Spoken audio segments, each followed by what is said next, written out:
नमस्कार, आप देख रहे हैं दूरदर्शन किसान कार्यक्रम गांव किसान में आप सभी का स्वागत है। मैं हूं ज्योत्सना टंडन। गांव किसान एक ऐसा कार्यक्रम है जिसमें हम आपको खेती किसानी और पशुपालन से जुड़ी तमाम जानकारियां देते हैं।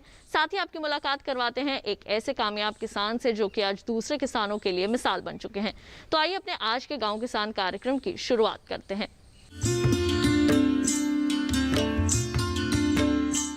आइए कार्यक्रम की शुरुआत करते हैं हमारे पहले सेगमेंट खेती किसानी से।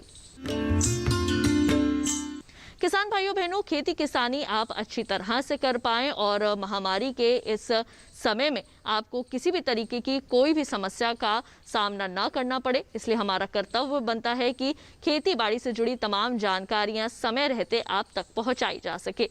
तो हमारे आज के कार्यक्रम में कौन सी विशेष जानकारियां खेती किसानी से जुड़ी लेकर आए हैं आपके लिए, डालते हैं एक नजर।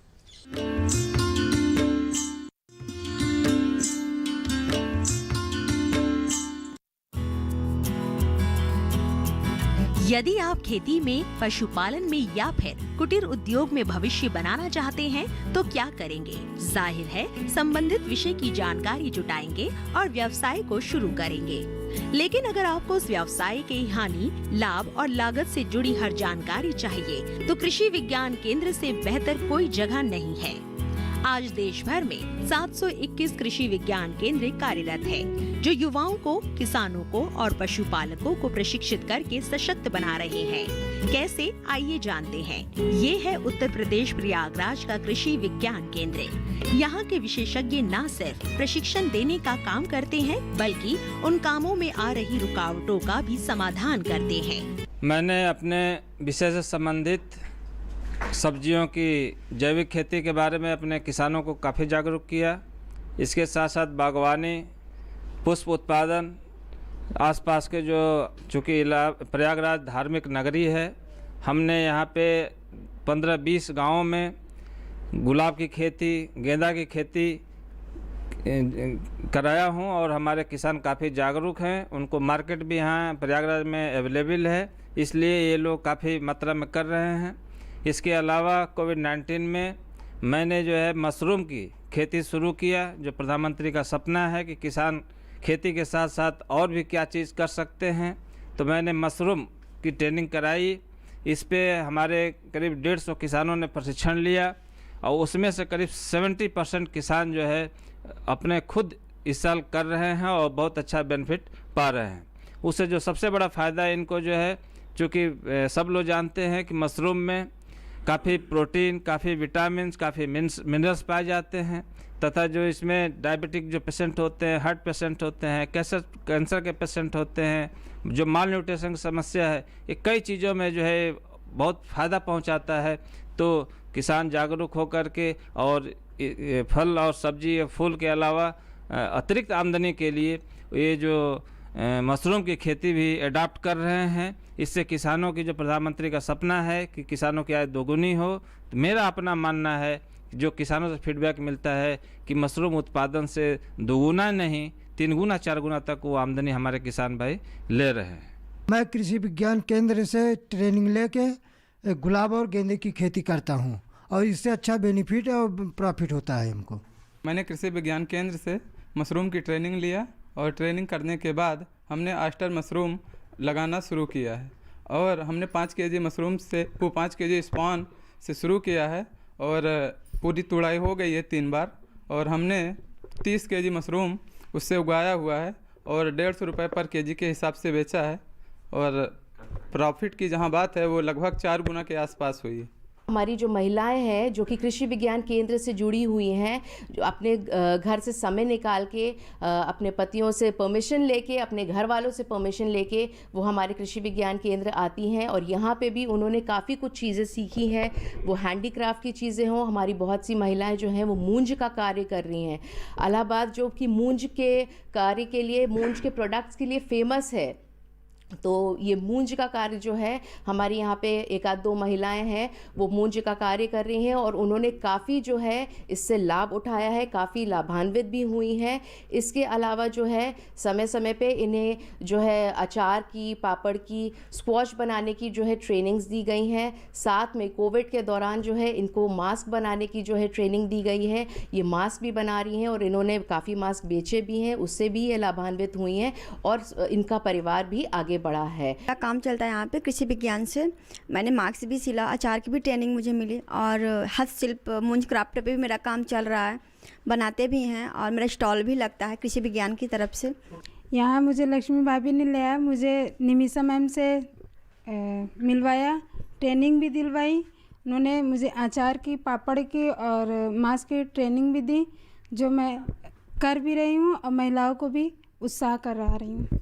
इसके अलावा यहाँ पर फसलों की लागत कम करने पर भी सुझाव दिए जाते हैं। साथ ही किसान कैसे फसलों को कीट व रोगों से बचाएं और कृषि यंत्रों को इस्तेमाल करें, इसकी भी जानकारी दी जाती है। हमारा जो कृषि विज्ञान केंद्र है, जो किसानों की समस्या हैं उनको हम लोग आइडेंटिफाई करते हैं, क्या क्या समस्याएं हैं।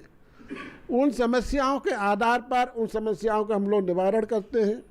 निवारण हमारे जो मैंडेट हैं कृषि विज्ञान केंद्र के, जिसमें हम लोग कुछ समस्या ऐसी आती है जो किसानों को जो प्रशिक्षण के माध्यम से हम देते हैं। जैसे रोग लग जाता है, बीमारी आ जाती है, तो किसानों को हम खेत पर जा कर के प्रशिक्षण करते हैं। इसके अलावा कुछ ऐसे किसान भाई हैं जो बीज उत्पादन का काम करते हैं, उनको भी हम 4-5 दिन का प्रशिक्षण देते हैं कि कैसे बीज उत्पादन करें और शुद्ध बीज उत्पादन करके उसको और किसान भाइयों को दें, मार्केट में बेचें, जिससे उनकी आमदनी बढ़े। इसके अलावा कुछ ऐसी समस्याएं हैं जो हम ऑन फार्म ट्रायल के माध्यम से देते हैं, जो हम ट्रायल लगवाते हैं किसान के खेत में। ऐसी टेक्नोलॉजी ले जाते हैं जो किसान अपनी टेक्नोलॉजी कर रहा है, उसके अलावा हम अपनी एक टेक्नोलॉजी जो इम्प्रूव टेक्नोलॉजी है वो किसान के खेत में हम जा कर के प्रदर्शित करते हैं और जो उसमें अच्छी टेक्नोलॉजी निकल करके आती है, अपनी 2 टेक्नोलॉजी हम लगाते हैं, ये किसान की लगाते हैं किसान के फील्ड पे। जो बेस्ट टेक्नोलॉजी आती है उसको हम लोग अडॉप्ट करते हैं और उस तकनीकी को हम किसान को अधिक क्षेत्र में प्रथम पंक्ति प्रदर्शन में हम लोग प्रदर्शित करते हैं। उसमें 10 हेक्टेयर एरिया होता है हमारा, 5 हेक्टेयर एरिया होता है किसान के फील्ड में। जो नई तकनीकी है, प्रजाति के ऊपर हो सकती है या हमारा पोषक तत्व है। किसान भाई खेत में देखते हैं कि उनके पोषक तत्व की कमी होती है, तो किसान भाइयों को हम खेत में मिट्टी का नमूना ले करके अपने लैब में यहाँ पर हम टेस्ट कराते हैं कि आपकी खेत में किस पोषक तत्व की कमी है और कितनी मात्रा में कमी है। तो किसान भाई उसके आधार पर अपने खेतों में पोषक तत्व, नाइट्रोजन है, फास्फोरस है, पोटास है, उसका प्रयोग करते हैं। इसके अलावा हमारे सूक्ष्म पोषक तत्व हैं, उसका भी किसान भाई मृदा परीक्षण के आधार पर प्रयोग करते हैं, जिससे उनकी पैदावार बढ़ती है। ये वायु प्रदूषण जो है, जब ये जो है धान की फसल कटती है उसके बाद जो है पराली जलाने की जो समस्या है, उसका भी निराकरण जो है इन्हीं कृषि यंत्रों से होता है। वायु प्रदूषण से हम बचते हैं, हमारा जो है भूमि की जो संरचना है और उसमें जो लाभकारी जीवाणु हैं उनको नुकसान नहीं पहुंचता है, उनको क्षति नहीं पहुंचती है। और इस दिशा में कृषि यंत्रों का बहुत महत्वपूर्ण योगदान है। और हमारे इस क्षेत्र में हमारे बीच में किसान भाई बैठे हुए हैं जो लोग उन यंत्रों का प्रयोग किए हैं। तो उन यंत्रों में से मुख्य रूप से हम लोग 4 यंत्रों पे फ़िलहाल काम कर रहे हैं, जिन पे जो है बहुत ज़ोरों से किसान भाई हमारे अपना रहे हैं। एक है zero till seed drill, happy seeder, और फिर है स्ट्रॉ कंबाइन, और चौथा है बेलर। इसी के साथ साथ कंबाइन भी इस्तेमाल किया जाता है, लेकिन कंबाइन के कारण ही हमारे यहाँ जो है पराली की समस्या जलाने की उत्पन्न होती है।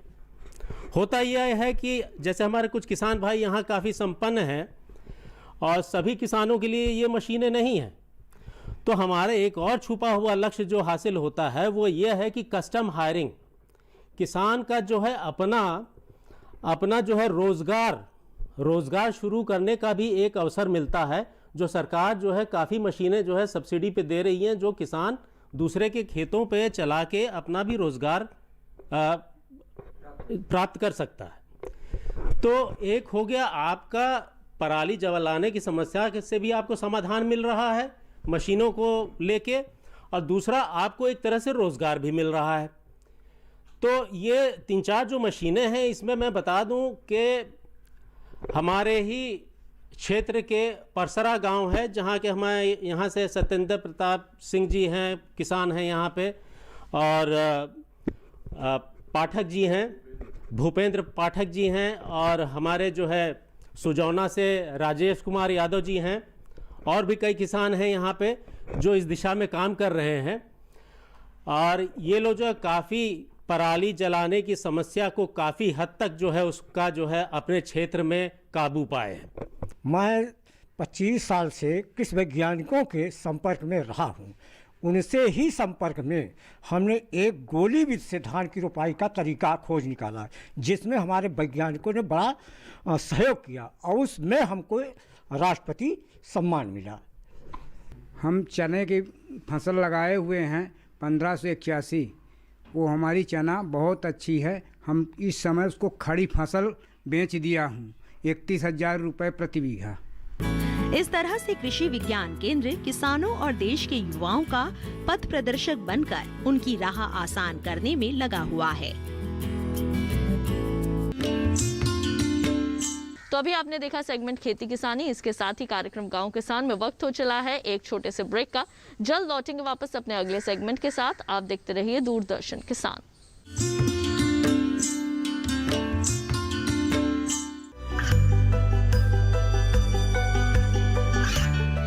गांवों और पिछड़े क्षेत्रों में सरकारी योजनाओं की जानकारी पहुंचा। देश में कौशल और क्षमता विकास कर ग्रामीणों को सामाजिक बदलाव और विकास से जोड़ने की दूरदर्शन किसान की पहल चौपाल चर्चा देखें सोमवार से शुक्रवार सुबह 9 बजे।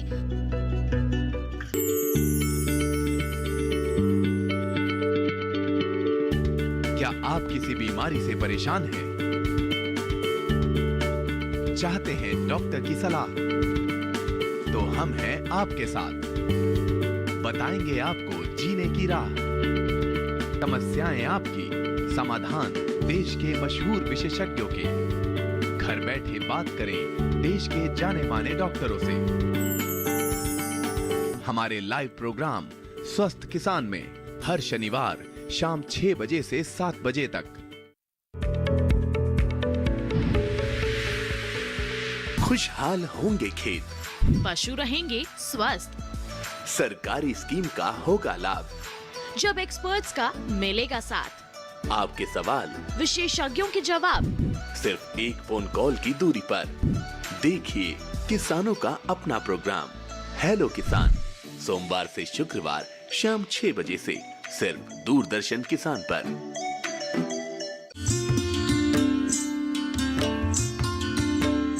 ब्रेक के बाद एक बार फिर आप सभी का स्वागत है कार्यक्रम गांव किसान में। आइए कार्यक्रम में बढ़ते हैं आगे और अब देखते हैं सेगमेंट हमारा पशुधन।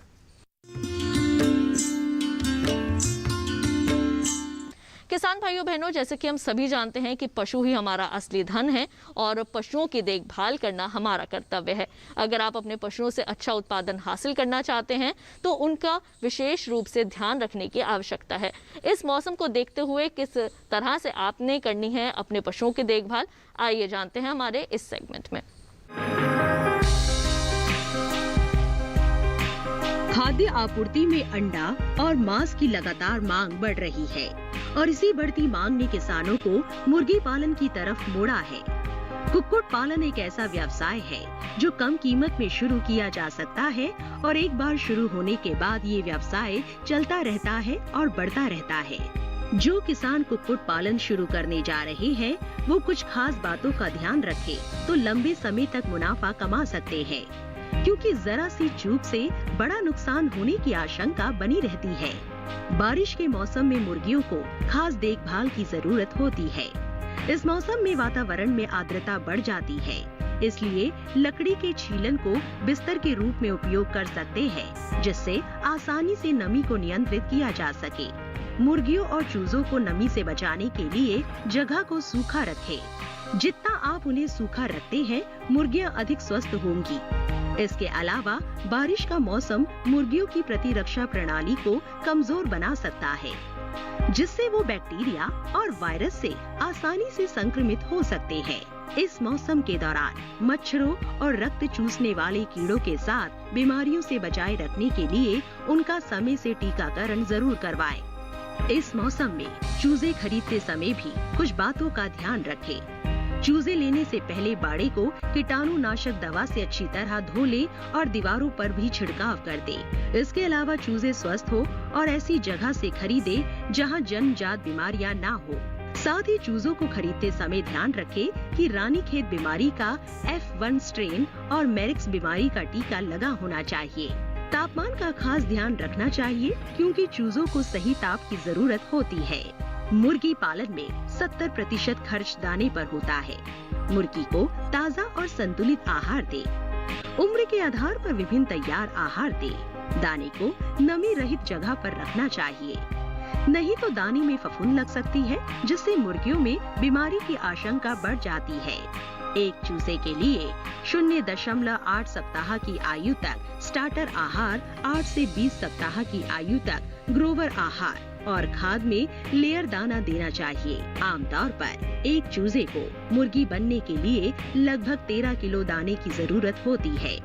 चूजे लेने से पहले बाड़े को कीटाणुनाशक दवा से साफ करें। इस बात का ध्यान रखें कि चूजों को कोई जन्मजात बीमारी ना हो। मुर्गी पालन में 70% खर्च आहार पर होता है।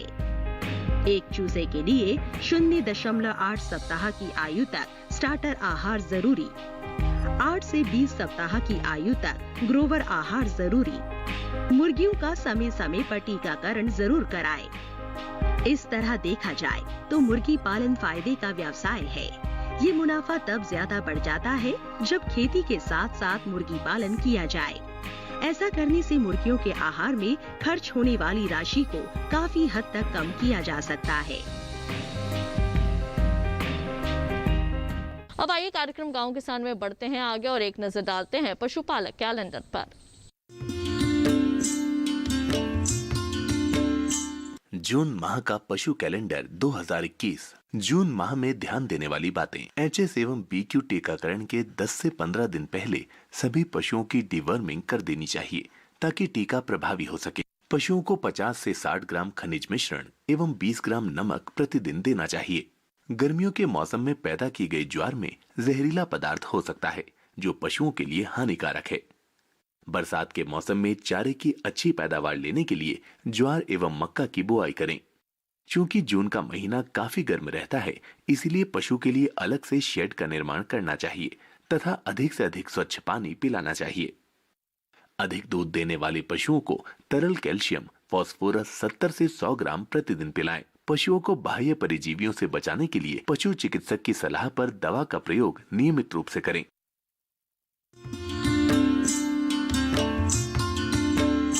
कार्यक्रम गांव किसान में वक्त हो चला है एक और छोटे से ब्रेक का। जल्द लौटेंगे वापस अपने अगले सेगमेंट कामयाब किसान की दास्तां लेकर। आप देखते रहिए दूरदर्शन किसान।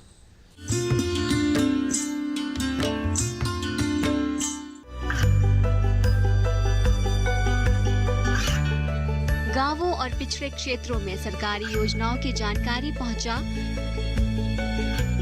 देश में कौशल और क्षमता विकास कर ग्रामीणों को सामाजिक बदलाव और विकास से जोड़ने की दूरदर्शन किसान की पहल चौपाल चर्चा देखें सोमवार से शुक्रवार सुबह 9 बजे।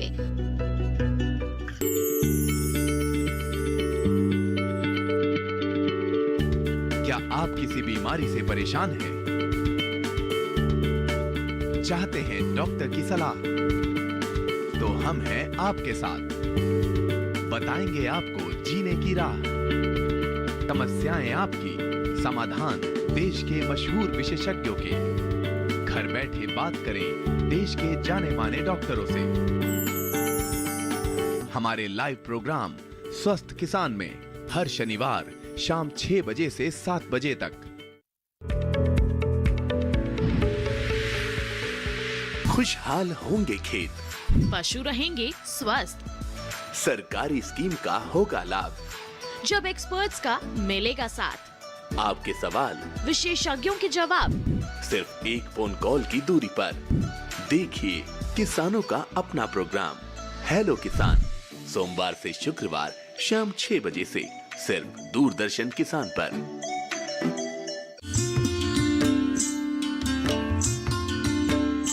ब्रेक के बाद एक बार फिर आप सभी का स्वागत है कार्यक्रम गांव किसान में। आइए कार्यक्रम में बढ़ते हैं आगे और अब देखते हैं सेगमेंट कामयाब किसान की दास्तां।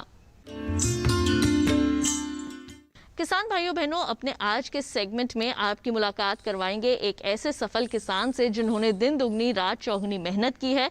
न केवल अकेले बल्कि दूसरे किसानों को अपने साथ लेकर चले हैं।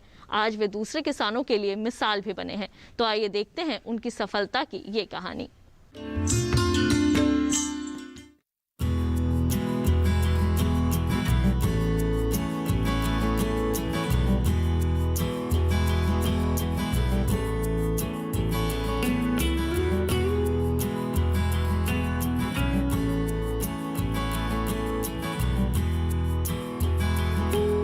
खूबसूरत नजारों से सजा राज्य आंध्र प्रदेश। यहाँ के करीब 62% हिस्से में खेती की जाती है, जिसमें धान यहाँ की मुख्य फसल है। राज्य के कुल अनाज उत्पादन का करीब 77% भाग सिर्फ धान है। राज्य में बहती गोदावरी और कृष्णा नदियाँ यहाँ के खेतों की प्यास बुझाती हैं।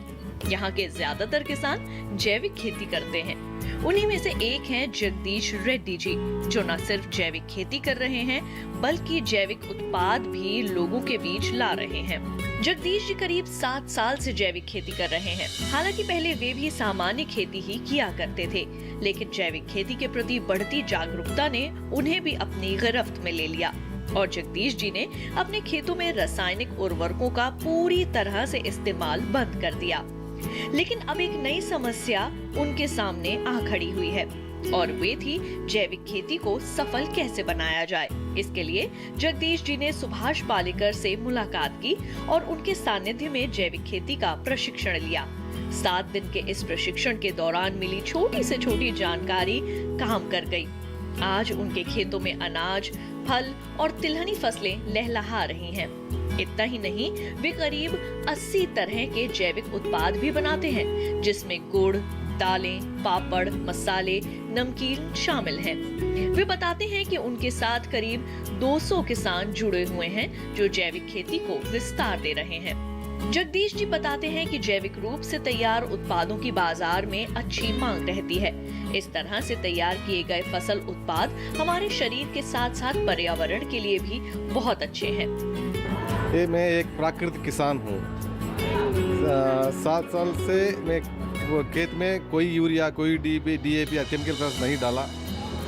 एक ही गांव से 30 एकड़ फार्मिंग बनाने के प्राकृतिक किसान फार्मर सुभाष पालेकर मुझे बोला, उनको वर्कशॉप अटेंड करा मैं।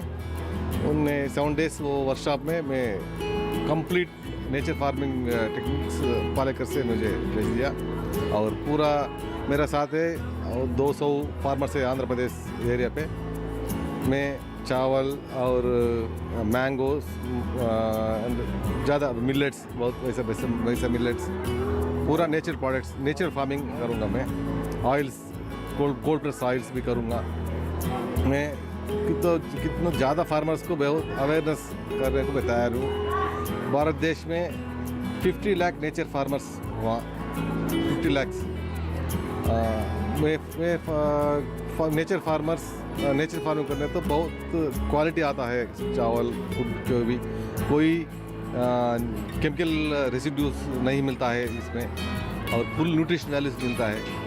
और फार्मर्स भी ये नेचर प्रैक्टिस करने तो वो बहुत फ्यूचर में उनको बहुत बेनिफिट्स भी मिलता है नेचर फार्मर्स को। तो दुनिया को नेचर फार्मिंग बहुत आवश्यक है। सो मैं पूसा लास्ट ईयर में फर्स्ट टाइम पूसा में नेचर फार्मर का मेरे को अवार्ड भी मिला। मैं प्राकृतिक किसान फेडरेशन रखा रिसेंटली हैदराबाद, उनको एम से पूरा इंडिया में नेचर फार्मर्स में एक अम्ब्रेला हो चुके, बहुत प्लान करूँगा मैं। ये मेरा ऑर्गेनाइजेशन है प्राकृतिक किसान फेडरेशन।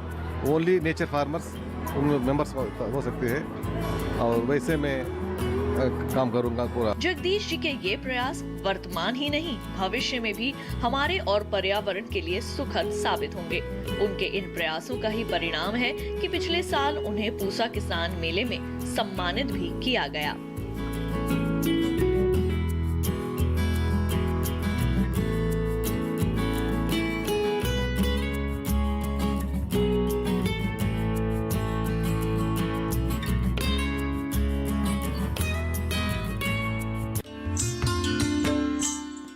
तो किसान भाइयों बहनों, अभी आपने मुलाकात की हमारे आज के सफल किसान से। तो हमारे आज के गांव किसान कार्यक्रम के इस अंक में बस इतना ही। अगर आप गांव किसान कार्यक्रम का पुनः प्रसारण देखना चाहते हैं तो YouTube पर जाकर वहां के सर्च इंजन में टाइप कीजिए दूरदर्शन किसान गांव किसान। वहां पर आपको हमारे गांव किसान के सभी प्रसारित कार्यक्रम दिख जाएंगे और वहां आप हमारे पहले के एपिसोड्स भी देख सकते हैं। तो आज के लिए केवल इतना ही। मुझे दीजिए इजाजत। आप देखते रहिए दूरदर्शन किसान। नमस्कार।